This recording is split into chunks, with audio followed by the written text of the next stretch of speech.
I know what you're thinking. You're looking up at me and you're thinking, is this guy going to give me some tips that I can take back and use for my business to make things better?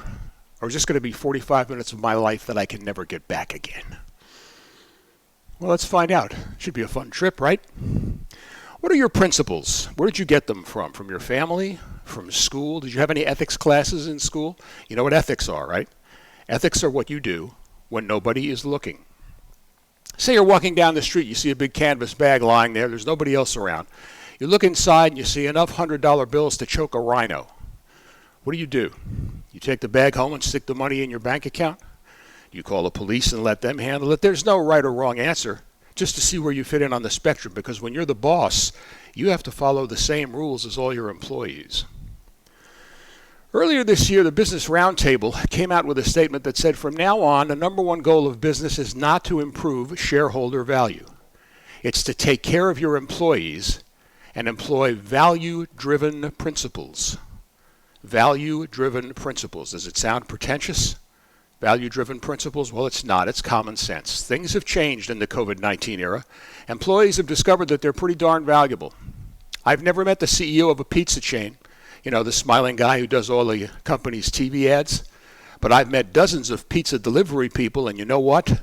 Delivery people are a lot more important to me than the out-front celebrity CEO. So if you're just starting out and you someday want to be the CEO who does your chain's pizza commercials, you probably won't want to hear what I have to say, because guess what? It ain't about you. It's about the team. So let's start at the top. The single most important rule for running any organization. Nobody does their best work in a climate of fear. Let it sink in. Burn it into your retina. Nobody does their best work in a climate of fear. Where did I pick up this little gem from? From the best boss I ever had, a legendary man with a legendary name, Texas E. Schramm. Born in California, but his first name was Texas, and of course, he was known as Tex. And from 1960 to 1989, he was the president and general manager of the original Dallas Cowboys football club. And the value-driven principles that I learned in a 30-year sports career came mostly from Tex and the Cowboys. Tex instituted management ideas that were decades ahead of their time. He would fit in with today's young workers with no problem because he knew how to treat people. I learned values and principles at every place I worked. Some were good, some were bad. The best values I learned working for the original Dallas Cowboy football club from the mid-70s to the mid-80s. A great time for pro football and a great time to be around the game. Today, no more my way or the highway. That style doesn't cut it anymore. Employees have learned something from the corona situation, and that is that they are valuable. In fact, they're a lot more valuable than previously thought. Here in Dallas, where I live, at a restaurant in town, a hostess went into work one day feeling not very well. She was afraid she might be developing the virus, but she didn't want to say anything or phone in sick because there might be repercussions from management. After her shift, she went to the hospital, and she did indeed have the virus, and some of the other servers in the restaurant weren't even told about the situation for a couple of days. Now, that's just wrong. That's not how you value people. We're going to learn how to value people from the Cowboys, but not from the playing field. The field is for the players and the coaches to learn from. No football knowledge is required here. We'll learn from the place where we would most likely work, the front office, where everybody dresses nice and nobody tries to tackle you. So, do I have some nuggets for you to take back to your business and make things better? Yes, I do. And it's nugget time. Might as well start with your people. Since your organization is made up of people, that seems like a good place to start, because if you staff properly, you know you'll find people who are talented and who will hang around longer. So, Texas 3 rules for staffing any organization. Doesn't matter if it's the Dallas Cowboys, the New York Philharmonic, the CIA, these 3 rules do all. If you're having trouble attracting and keeping the best people, pay attention here. Rule number 1, hire the best people you can find. This comes from the Department of the Glaringly Obvious. You want to attract the best people? Hire them. They'll do better. They'll show up early. They'll stay late. They'll think more creatively, and they won't be afraid to make mistakes, because oftentimes mistakes lead to successes. So make your company attractive to them. Up your salary scale. Provide some perks. Yes, it will cost you more up front, but it is so worth it in the long run when they stick around and don't run up turnover expenses. Rule number 2, Train them your way. If you're the Cowboys and you've just signed a new quarterback, you don't give him the Los Angeles Rams playbook. You give him your playbook, and you show him how you do things. And even more, you show him why you do them that way. Why is a very underused word in business. When you tell somebody why, you bring them inside the circle. You make them feel like part of the team. And everybody wants to be a part of something bigger than themselves. Nobody wants to sit at a desk 8 hours a day shuffling papers or in a warehouse stacking stuff on shelves. And that's all there is. Everybody wants to be a part of something more. If you've got a driver who's delivering supplies to a hospital, he's not just delivering supplies. He's helping doctors and nurses save people's lives because they can't do it without the medicine and surgical supplies that he delivers. From 1983 to 2002, I was the sports voice on one of the most famous morning shows in radio history on KVIL-FM here in Dallas for a guy named Ron Chapman. Now, to be a part of that show, I had to get up every Monday through Friday at 4 a.m., and I hated that because I'm a night person. But every morning, driving into work in the dark, I thought how cool it was that 10 of us from all over town, young, old, black, white, male, female, were going to all come together in a studio for 3 hours and just try to make Dallas and Fort Worth laugh on their way to work. We were a team, and we were a damn good one. Rule number 3, maybe the most important. Get out of their way and let them do the job you hired them to do. Don't micromanage. If you stand over their shoulder, they're going to feel like they're 8 years old and mom is watching them do their math homework. People aren't supposed to be chastised for mistakes. They're supposed to learn from them. So if they make a mistake once, gently correct them. They make the same mistake a second time, correct them a little more firmly. They make the same mistake a third time, you might want to revisit rule number 1. You never know where good ideas, even great ideas, are going to come from. That woman you hired for the mailroom last week may well have seen how to combine several functions and save the company $10,000 a year. But she's not going to come and tell you that unless she's absolutely sure of 2 things. Number 1, that your door really is open to her. And number 2, you're really going to listen to what she has to say. 1977, my first season traveling with the Cowboys, and we were in Minnesota for the season opener. The night before the game, all the media and staff were in the hospitality suite, throwing back a few, and I was having a conversation with Tex. Now, here I was, a 25-year-old, wetter than wet, behind-the-ears sportscaster, having a chat with the second most powerful man in the NFL, and he was treating me like an equal. That's one reason why he was so much fun to work for. And I said to him, you know, Tex, if we could make exact copies of Roger Staubach's jersey, same fabric, same design, same style, same colors. Not the cheap foreign knockoffs that existed back then that looked nothing like a real jerseys, but exact copies in all different sizes. Every kid in America would want one.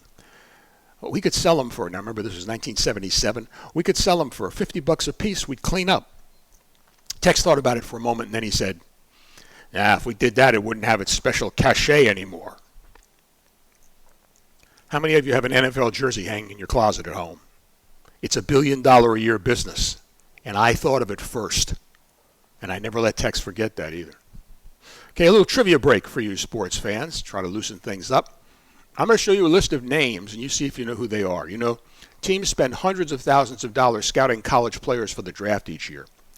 These are the first 6 quarterbacks drafted in the 2000 NFL draft. Now, you may recognize 1 or 2 of the names if you're a big fan. A couple of these guys got cut in training camp and never played a down. Why am I showing you this? Well, the 7th quarterback drafted in 2000, after these guys, has no fewer than 6 Super Bowl rings. His name is Tom Brady, and these guys are known as the Brady Six.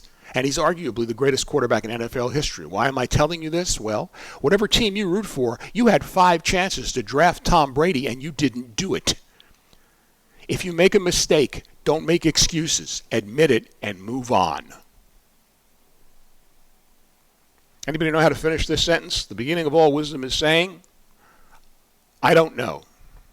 This is another variation of a Texism. What Tex would say to us was, if I ask you something and you don't know the answer, tell me you don't know, but that you'll have it on my desk in 30 minutes. He gave us permission not to know stuff. Once he asked me how many times we'd won the coin flip on the road that season. I told him I didn't know, but I'd have it in 30 minutes. Actually, I had it in 10. Today with Google, it ought to be, I'll have it on your desk in 30 seconds, right? Your boss comes up to you and says, how many of our people are wearing green underwear today? And you hit a few buttons on your phone. Yeah, 17. Well, maybe 18. I'm not too sure about Gordon here. One of the cool things about covering the Cowboys back in the 70s and 80s is that they held training camp at California Lutheran College in Thousand Oaks, which is about 40 miles north of Los Angeles, which meant that when it was 102 degrees in Dallas in July and August, we were out where it was 72 and sunny and the ocean was right next door. And another one of the cool things was that you could be sitting in the cafeteria having lunch, and this older gentleman, horn-rimmed glasses, gray hair, might ask if that seat next to you is vacant. Could he join you? And you look up to see who it is, and you say, "Oh no, it's not taken. Please join me, all-time greatest college basketball coach, John Wooden." John Wooden won 10 NCAA titles in 12 seasons at UCLA, including 7 in a row. And he had a basketball camp at Cal Lutheran while the Cowboys were in training. You could meet him around the campus, and he was always charming and polite, wanted to know who you were and what you did for the team.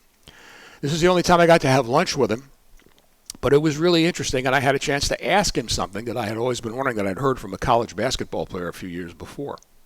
Something about the first thing of every practice every season, and Coach Wooden said it was true.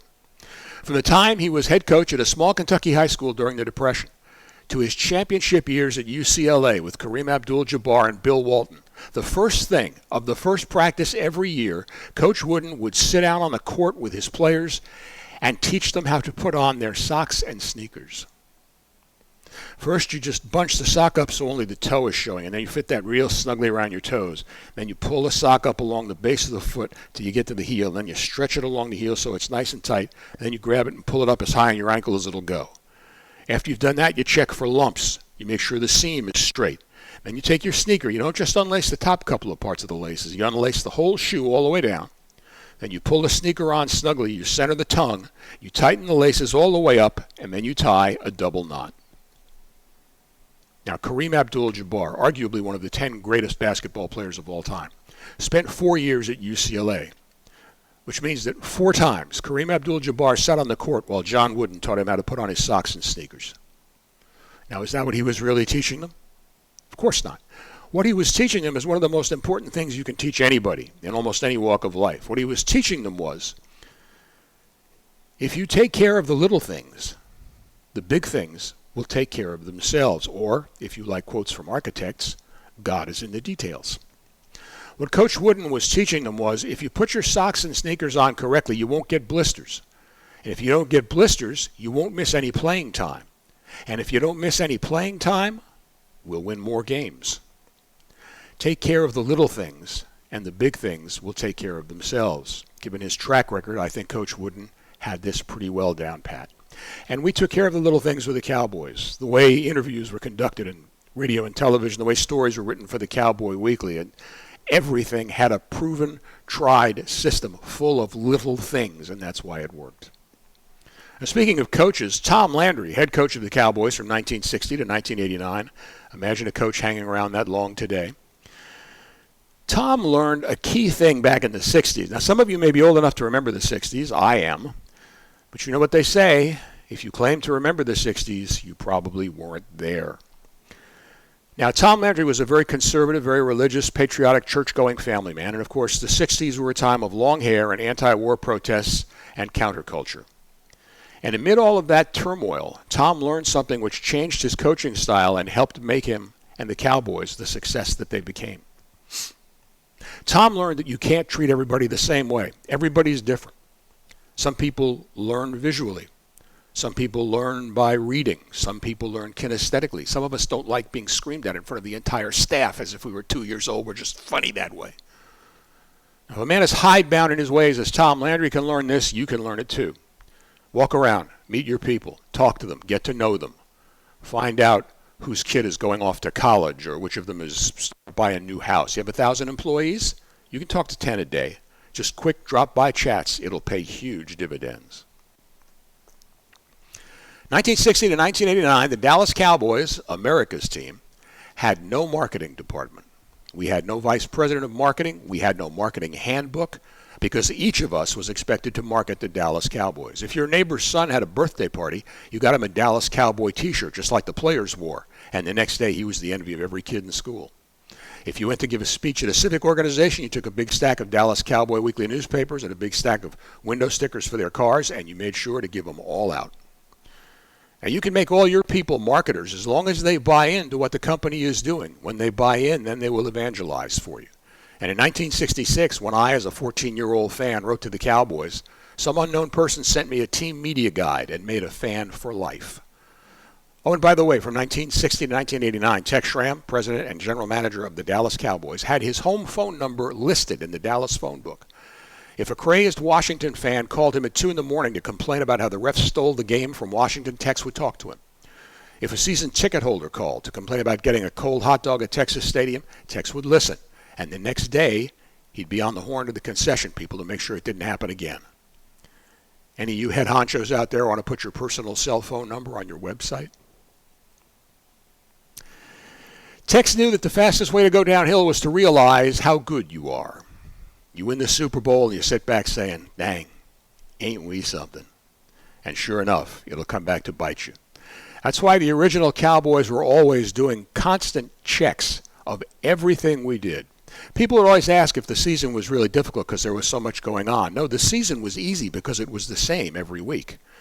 During the season, if you were part of the traveling squad, every Tuesday you'd get a copy of an itinerary which told you what time the charter would be leaving that day, that Saturday, what time the buses would be leaving for the hotels, and what time the buses would leave the stadium after the game, and God help you if you were late for that bus because they would leave without you. The off season was tough. That's when we cracked the books, examined everything we did, tried to do it better. Now, if you think that this stuff I'm talking about doesn't really work, let me give you a couple of real-world examples. 1975, I was the weekend sports anchor at the CBS TV station in Dallas. 6 weeks into the job, I was waiting in the lobby one day for the elevator down to the newsroom. The elevator door opened, and the general manager of the station was on there reading a newspaper. I'd been there 6 weeks, and I had yet to meet the guy. So I get on the elevator. I say, "Good morning, Mr. Smith." He goes like this.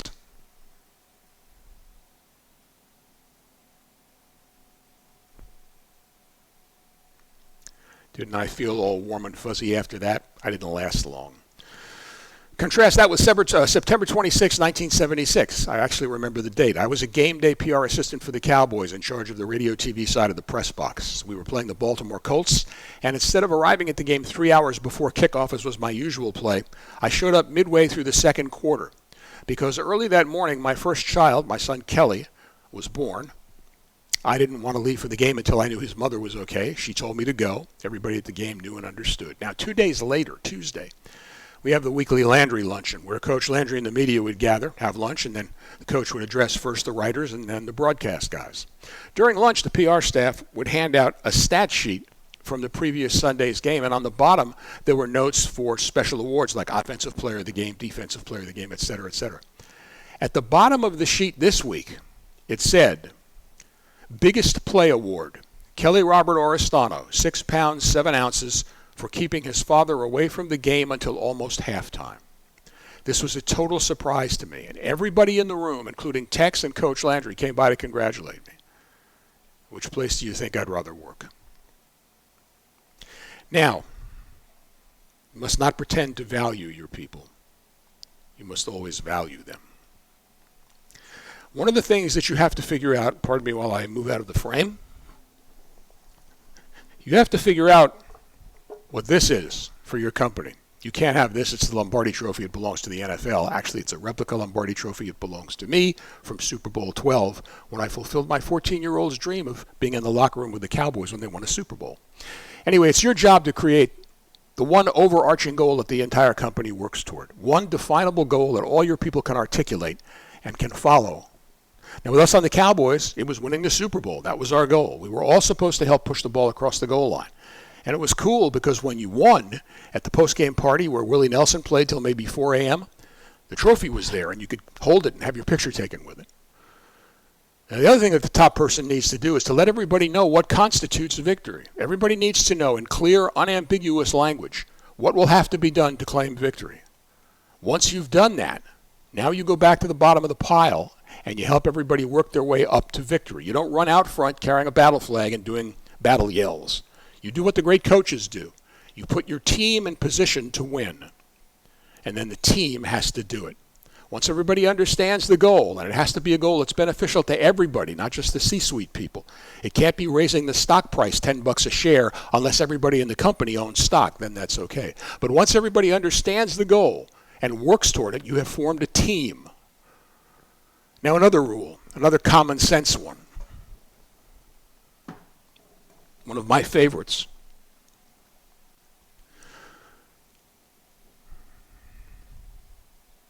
Success is not what I can achieve.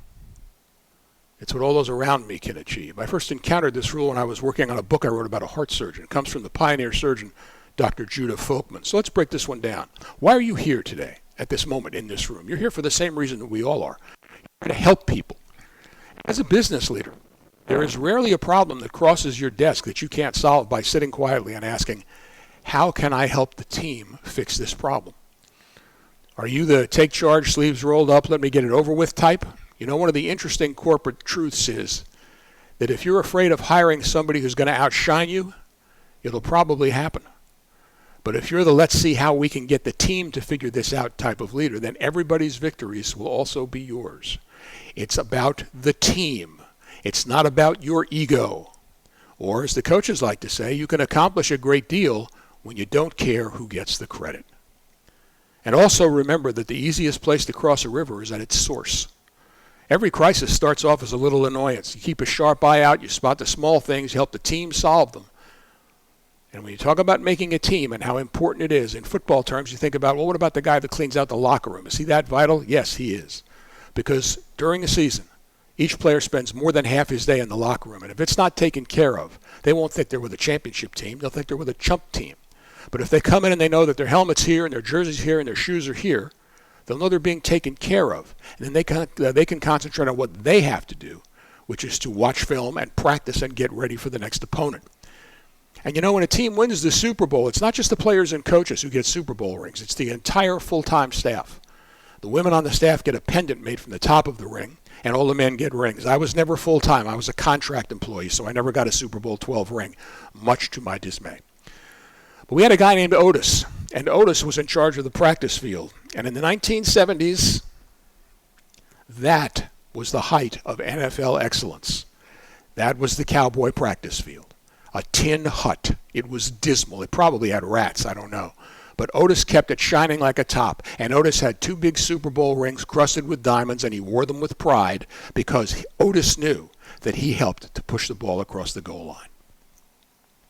Game's almost over, but we got to go into overtime. This is a phrase that I first heard from the actor and philanthropist Paul Newman, and it's stuck with me ever since. Don't do the next thing right. Do the next right thing. You live by this motto, and I will follow you to the gates of hell because I know there's a good reason you're doing what you're doing. If there is a principle of principles, this is it. Don't do the next thing right. Do the next right thing. Along with, nobody does their best work in a climate of fear. So when you've gone back and figured out the overarching goal and you've come to realize that your people are your most important asset, you're well on the way to giving them the chance that everybody should have at least once in life, the chance to do this.